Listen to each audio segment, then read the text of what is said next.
Bonjour, bonjour à toutes, bonjour à tous.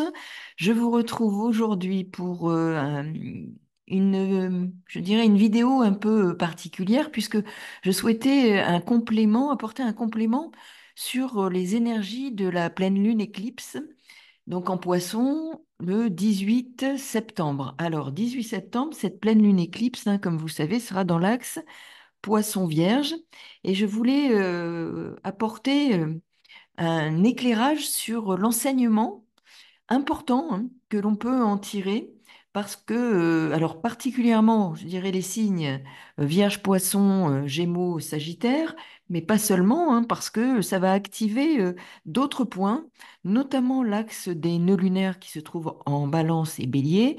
Et là, vous allez voir combien nous avons une occasion, une opportunité de passer d'une étape à une autre, d'un stade à un autre pour avoir et bénéficier des effets de cette pleine lune éclipse et de l'éclipse qui aura lieu aussi le 2 octobre, hein, donc, et là je reviendrai sur cette nouvelle lune. En revanche, nous avons là 6 mois devant nous. Et nous pouvons aussi considérer que les 6 mois qui se sont écoulés sont 6 mois qui ont en effet été déjà source de grands remaniements, de grands bouleversements parfois. Et on voit bien ici que nous sommes à une étape de prise de conscience, de mise en lumière, de fonctionnement et de schémas que nous avons, qui vont devoir être travaillés. Alors, pas forcément toujours volontairement, hein. Ça s'inscrit dans une réalité, dans des situations auxquelles nous sommes confrontés et qui vont mettre en lumière, qui vont poursuivre ce travail de mise en lumière de schémas émotionnels, de schémas de comportement relationnel, puisque nous sommes dans l'axe Bélier-Balance pour ce qui concerne le transit des nœuds lunaires, hein, vous avez bien en tête que ces nœuds lunaires sont entrés donc en juillet, hein, 2023 et qui vont traverser jusque mi-janvier 2025 l'axe des signes Bélier-Balance. Donc, comme tout transit des nœuds lunaires, il dure 18 mois. Nous sommes ici maintenant donc en septembre. Nous avons les effets de l'éclipse qui vont perdurer jusque mars et avril, pleine lune, nouvelle lune, hein. Donc nous avons un passage important, un passage essentiel, je dirais, en matière de transformation en cours et transformation émotionnelle en vue de nous affirmer sur un autre mode. Alors, vous allez voir, je vais évoquer les situations de dépendance potentiellement aussi, hein, liées à des fonctionnements des schémas émotionnels, mais aussi de codépendance que nous avons pu mettre en place les uns ou les autres, et de codépendance aussi en lien avec des personnes qui peuvent être autour de nous, des personnes en situation de vulnérabilité et nous avons à réfléchir aussi, à travailler sur ce rapport à l'autre qui, sous un prétexte, une intention, hein, d'aide, nous met dans une situation de codépendance. Mais c'est un exemple et une manifestation des énergies en présence, hein. Donc, il est nécessaire, enfin, de faire, je dirais, le lien euh, entre cette configuration, hein, et votre thème natal, notamment l'axe des nœuds lunaires, donc, et les points que vous avez en Vierge et Poisson. Donc, si vous êtes Vierge ou ascendant Vierge, Poisson ou ascendant Poisson, si vous avez des points justement importants en Poisson, s'il y a le retour de Saturne, par exemple, en Poisson, si vous avez Chiron en Poisson, si vous avez donc là ou en Vierge, nous avons là des éléments qui sont des éléments constitutifs d'un travail en cours qui va être actualisé, qui est en cours déjà, hein, depuis plusieurs mois, mais qui va connaître une étape intense là, hein, de nettoyage. Alors nettoyage, et à plus d'un titre, hein, parce que nous avons ici, comme vous le voyez, cette pleine lune qui se trouve non seulement en Poisson, donc dernier signe de la roue du zodiaque, c'est la fin, c'est un bilan, hein, et en maison 8, celle en analogie avec le Scorpion.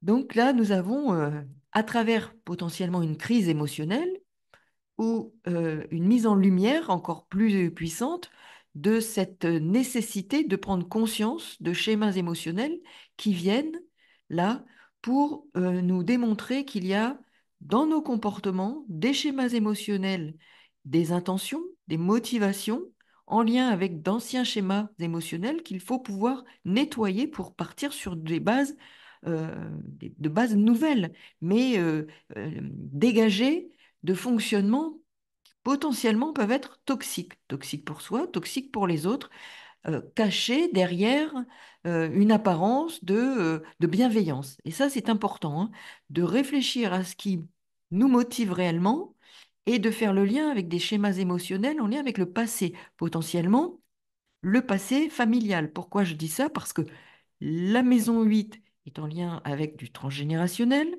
Saturne, c'est aussi le passé, travailler sur des mémoires du passé qui ont besoin d'être nettoyées à travers des crises, maison 8, nettoyer axe Poisson Vierge. Nous avons Mercure et le Soleil en Vierge qui nous demandent d'avoir le discernement pour nettoyer certains fonctionnements. C'est un bon outil pour passer au nettoyage. Et nous avons Mars qui est en Cancer pour un long transit. Cancer, axe Cancer Capricorne. Pluton fait son dernier passage en rétrogradation sur le dernier degré du Capricorne. C'est bien l'axe de la famille potentiellement. Donc il y a des choses en lien avec des mémoires familiales ou des mémoires. Alors après, nous avons aussi, hein, au niveau, un autre niveau, au niveau national, on voit bien qu'il y a des choses qui sont remises sur la table pour notamment nous demander de travailler à la dissolution, de cristallisation en lien avec des mémoires du passé qui s'inscrivent dans des schémas émotionnels qui nous font agir et réagir en fonction d'anciens schémas euh, émotionnels. Et là, il y a une mise en lumière, une remontée, hein, alors à double titre, hein, avec cette pleine lune éclipse, dans cette maison 8 en lien avec le Scorpion, les deux planètes maîtresses du Scorpion, Mars, Pluton, dans cet axe Cancer, Capricorne, cristallisation de schémas, de mémoires émotionnelles en lien avec le passé, passé familial, qui peuvent ressurgir à notre insu, mais être le soubassement de nos schémas de fonctionnement, soi-même vis-à-vis de soi-même et en lien avec les autres. Nous avons les nœuds lunaires dans cet axe, moi, les autres, je suis à travers la relation. Comment, dans des relations que nous avons au quotidien, nous mettons en œuvre une dynamique de schémas émotionnels qui ont besoin d'être conscientisés pour justement nous permettre de passer à autre chose. Et les 6 mois à venir vont contribuer à cette transformation, à cette nécessité de lâcher prise, de détachement dans une relation, potentiellement de dépendance ou de codépendance, avec une personne, des personnes, ou aussi en lien avec un lieu de travail, en lien avec des conceptions qui nous impliquent dans une relation, mais qui a besoin justement d'être en miroir. Le moyen, et nous sommes avec le Soleil et Mercure en Vierge, le moyen et l'outil pour travailler à une conscientisation de ce qui nourrit en termes émotionnels nos relations et qui ne doivent plus être nourris par, je dirais, des émotions infantiles qui nous demandent là justement de grandir et de devenir adultes, de nous structurer. Saturne est là pour structurer ce monde des émotions de façon plus mature, adulte, tant pour soi que pour l'autre.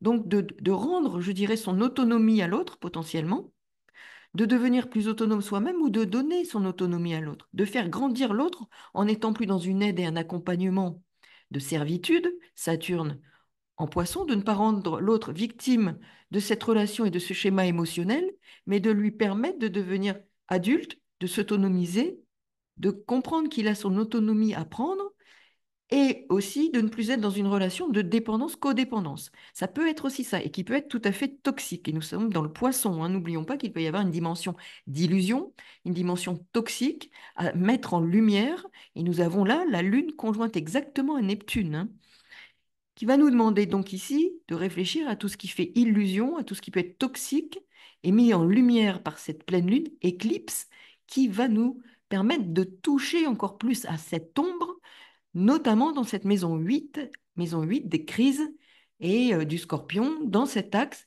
activé particulièrement, et avec les maîtres du Scorpion, je le répète, Mars en Cancer, planète maîtresse la Lune.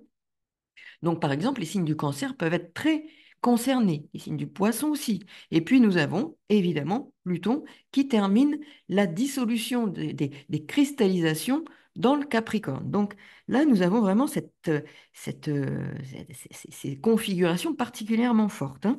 Donc les effets, hein, de cette éclipse vont se faire ressentir sur les 6 mois, et particulièrement dans 6 mois, nous devrions avoir déjà dépassé beaucoup de choses. En tout cas, c'est un outil qui nous propose ce travail. Donc, pleine lune mise en lumière de ce monde intérieur, une opportunité de prendre davantage conscience de problématiques inconscientes qui se manifestent à travers des situations concrètes, et notamment relationnelles. L'éclipse fait ressurgir l'ombre des dynamiques anciennes qui sont donc des schémas émotionnels réactivés pour être nettoyés. Donc c'est un moyen avec le Soleil et Mercure en Vierge, notamment de travailler à un rééquilibrage. Et Saturne, une des deux planètes maîtresses de la Balance, Vénus, planète maîtresse de la Balance, dans cet axe des nœuds lunaires, nous parle bien de rééquilibrer à partir d'une dimension potentiellement émotionnelle qui va nous permettre de retravailler sur des schémas relationnels. Donc l'axe des nœuds lunaires Bélier-Balance nous fait travailler sur ce qui relève des relations, de l'axe donc relationnel, de ce rapport à soi, à travers les autres, quels qu'ils soient, pour mettre en lumière toutes les dynamiques sous-jacentes, cachées, donc pleine lune éclipse, dans cette maison 8, et dans je dirais, dans ce signe du Poisson, qui est le dernier signe de la roue du zodiaque, où il y a les choses cachées, les choses subtiles. Donc, des choses subtiles qui peuvent bénéficier d'une mise en lumière, d'une conscientisation, pour que ces schémas émotionnels ne viennent plus entraver un schéma relationnel qui est fondé sur une sorte de toxicité, de dépendance, codépendance, d'illusion, qui nous permet plus d'exprimer ou de laisser l'autre exprimer son potentiel, ses ressources, son autonomie, sa richesse personnelle. Donc là, c'est important. Et nous avons donc ici la possibilité de mettre en lumière ces dynamiques sous-jacentes, inconscientes, qui sont donc à l'œuvre dans nos rapports à soi-même et aux autres, et Chiron en bélier vient aussi renforcer le soin et le travail de guérison à entreprendre depuis plusieurs mois déjà dans cet axe relationnel, et qui, je dirais, mars-avril, là, nous permettra de cueillir les fruits de ce travail, hein, de récolter, hein, donc, qui nous permettra de vérifier des résultats tangibles. Si nous avons, bien sûr, si nous nous sommes saisis de ces opportunités de travail, notamment à travers cette saison des éclipses, hein, 18 septembre et 2 octobre, étape importante pour poursuivre ce travail qui durera donc jusqu'en mars-avril. Et Saturne, à ce moment-là de surcroît, sera prêt à rentrer en bélier. Neptune sera rentré en bélier. Donc nous voyons bien combien l'importance de cette conjonction, hein, Lune-Neptune en poisson, Neptune rétrograde, hein, qui va raviver des schémas émotionnels. Pleine lune, donc dans cette maison 8, hein, qui parle de purification, de dissolution des attachements, des cristallisations émotionnelles à travers des sortes de crises, de remue-ménage émotionnel. Et cette crise nous permet d'accéder au tréfonds, à ce qui est dans l'ombre, pour le mettre en lumière afin de s'en détacher. Donc Saturne rappelle un travail nécessaire de détachement, de lâcher prise, puissant, ici en 8 et poisson, pour repartir sur de nouvelles bases, probablement à compter du printemps, mars, avril, mai. Maison 8 en analogie donc avec le scorpion, Pluton qui finit le travail de cristallisation mémorielle, de dissolution de ces cristallisations, tout comme, hein, je le précisais, hein, Mars en cancer, qui demande et qui agit, hein, pour rompre avec un certain passé. Donc nous sommes vraiment sur un travail de détachement, un travail de dissolution de mémoires émotionnelles, cristallisation, donc avec un impact sur les relations au sens large, qui vont nous permettre justement une plus grande affirmation, d'accepter de dissoudre des cristallisations, des attachements en lien avec un certain passé, un certain passé émotionnel. Et là, il faut justement voir dans votre thème où se situe cette pleine lune et cette nouvelle lune à venir. Hein, j'y reviendrai, hein, je vais faire une vidéo, bien sûr, hein, sur la prochaine nouvelle lune donc, d'octobre, hein, le 2 octobre, pour comprendre justement où se trouvent ces cristallisations, ces rigidités personnelles en fonction des maisons où ça se situe. Mais vous allez vite comprendre, hein, dans ce qui se joue dans vos existences respectives, ce qui est au travail et ce qui doit être mis au travail et conscientisé. Donc, il est bien question de structurer, de rééquilibrer notre rapport à une réalité matérielle qui ne peut pas être submergée, hein, par des eaux émotionnelles qui empêchent de travailler sur une réalité. Donc, c'est comprendre parfois les motivations, les intentions réelles qui sont sous-jacentes à nos schémas de fonctionnement pour ne pas reproduire des schémas justement de fonctionnement bâtis, construits sur des schémas émotionnels qui demandent à être dissous pour nous permettre d'exister ou de laisser l'autre exister tel qu'il est. Puisque j'évoque aussi les relations de dépendance, codépendance dans cet axe, hein, et surtout, hein, en poisson. Hein. Donc, faire la lumière sur nos motivations profondes pour ne pas avoir à reproduire parfois en pensant prendre le contre-pied, justement. Et alors, quand on prend le contre-pied, on reproduit d'une autre façon le même type de schéma de dépendance émotionnelle, par exemple. Donc, pour ne pas avoir à reproduire d'anciens schémas de fonctionnement fondés sur des schémas émotionnels qui doivent être nettoyés impérativement. Là, c'est quelque chose d'impératif qui se présente à nous.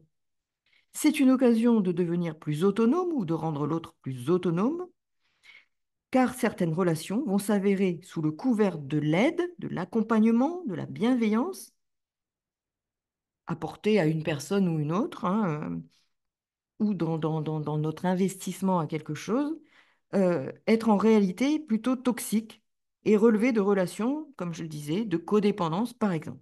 Donc il faut comprendre quels sont les schémas émotionnels sous-jacents à vos comportements pour justement, et Mercure en marche directe en Vierge, hein, sera là un levier pour clarifier et pour nous aider à discerner ce qui est en jeu.